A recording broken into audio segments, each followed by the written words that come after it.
Roman Reigns is finally back after a long vacation. To be fair, I can't even joke about it anymore. Not with that upload schedule. I'm seeing many people saying that this was one of the worst SmackDown episodes of the year, but I'm not really seeing it. We got some twists and turns. We got seduced. We saw an amazing performance by Paul Heyman. And sure, a terrible ending to SmackDown. All in all, maybe it's because I took a break from YouTube. I kinda enjoyed the episode. Even if this was bad is better than boring. I didn't even hate it. Welcome back to another episode of Greatness of SmackDown. The show kicks off with the Tribal Chief Roman Reigns. Lots of gold in this one. While Roman Reigns was making his entrance, we're seeing Austin Theory just watching, teasing a cash-in, very believable. Roman Reigns is glad to be back on SmackDown, his show. He says business picks up when he's in the house. Life is good. As long as God wakes me up, I can do anything. But Heyman seems to be in a bad mood, and Roman Reigns doesn't appreciate it. Put your hand out. Heyman is scared. My tribal chief, I love you. I'm gonna hand you the microphone, and you're going to explain what the hell is happening. And Heyman explains that this is the last Brock Lesnar's opportunity to win the championship, and Brock Lesnar, when pushed into a corner, is unpredictable. Paul Heyman is scared that Brock Lesnar is going to win the championship from Roman Reigns. They have a problem, and the problem's name is Brock Lesnar. Brock Lesnar can do anything. He defeated The Rock at SummerSlam 2002 and broke The Undertaker's undefeated streak. But now we gotta see Roman Reigns go savage. We need to see the best performance from Roman Reigns ever. This is going to be a last man standings match. It's one thing to pin Brock Lesnar, it's a whole different thing to make sure Brock Lesnar doesn't stand up after the 10 count. Roman Reigns needs to beat Brock Lesnar, and at the end of the night we need to hear, still your reigning, defending, undisputed heavyweight champion of the world, Roman Reigns. Make sure to watch this promo on YouTube. An amazing performance from Paul Heyman. I know some of us are kinda tired of this title reign because we're basically seeing the same thing over and over again, but Paul Heyman reminded us that there's still potential. Theory's music hits. We see Theory running around and he just left. He teased a cash and we all knew it's not gonna happen. Roman Reigns is not scared, and in my honest opinion, he will not be the WWE champion. Maybe a transitional champion. Once Cody wins, then Theory is going to cash in, and after a couple of months, Cody is going to win the championship back.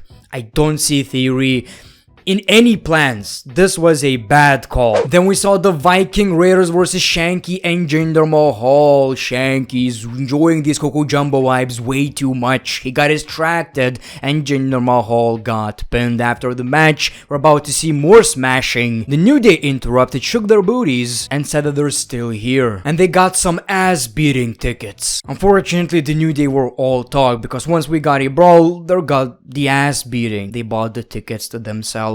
New and improved Viking Raiders, except they're the same as we saw them for the past 5 years.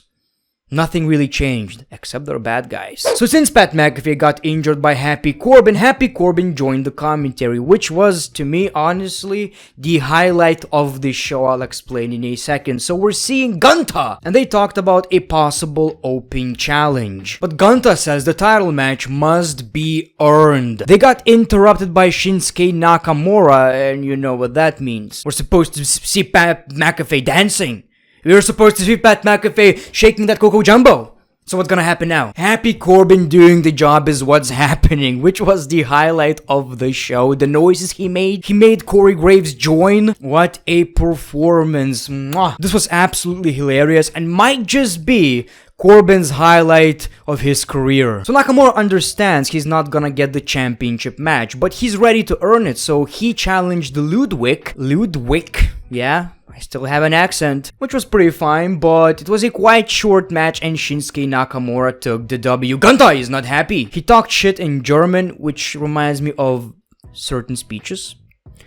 Sounds intimidating though. He slaps Ludwig multiple times in the chest, and it's not like he betrayed Ludwig or anything like that. He just teached him a lesson. Ludwig needs to understand.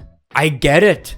Gunter has a point. I kinda liked it though, it showed a different side of Gunter. Well, not necessarily a different side, but showed how deep It actually is the character. He's a perfectionist. You're not gonna embarrass this man. Then we saw the new SmackDown Women's Champion Liv Morgan. She got interviewed by Michael Cole, who actually really loved the cash-in. Liv Morgan is still emotional about the title win, and obviously she deserves it. Amazing, and she can't wait to face Ronda Rousey for the championship. She's ready. She's a fighting champion. Then we saw Natalya, and she said the same thing she said on Monday Night Raw. If it wasn't for me, you wouldn't be a champion because of the beating I gave Ronda Rousey. I got her injured. Then we saw Ronda Rousey. She congratulates Liv Morgan. Make sure to enjoy it because at SummerSlam, I'll find a way to win the championship back. Rousey gets jumped by Natalya, but Morgan comes to her rescue, and this turned into Ronda Rousey versus Natalya, which was kinda weird in my opinion. Obviously, Ronda Rousey won. I kinda expected Natalya versus Liv Morgan for the championship, but now that match it's really uninteresting.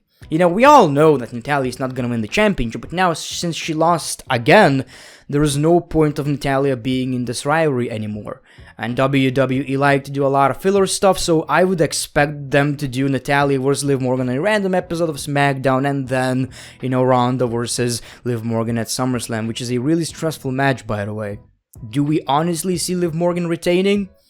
I don't know. Then we saw Max Dupree, and it was time for Maximum Male Models. This time it was the tennis collection. I didn't talk about this before because I didn't review the previous episode of SmackDown, but I love this. I absolutely love this. This is one of the weirdest things we've ever seen, but I like it. Max Dupree's commentary is unbelievably good. He makes it believable. The only thing I don't like about it is that I don't know where it's going. Maybe that's a good thing. I don't know, but if we're gonna see this for like 10 more weeks and nothing else happens, obviously it's gonna get boring. I mean, what's the point? At the end of the day, these guys need to wrestle, you know?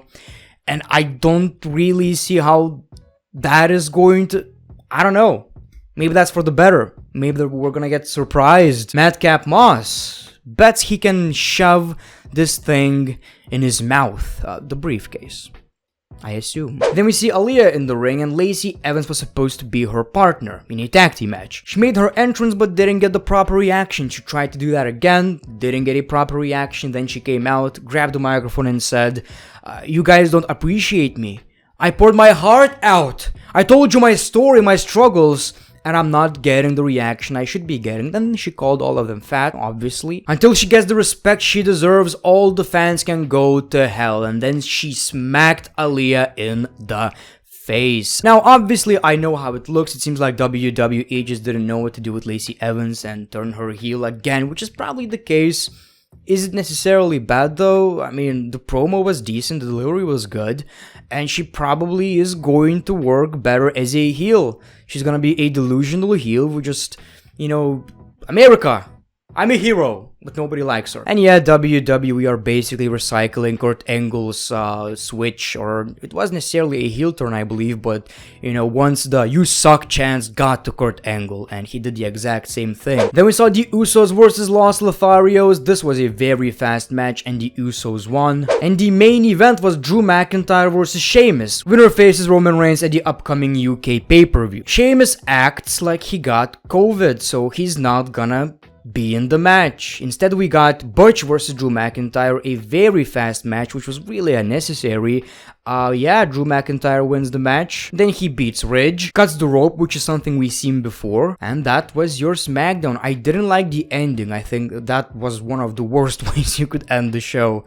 And you build this match for the entire show. Winner faces Roman Reigns. And then I don't even get why would Sheamus do it, you know?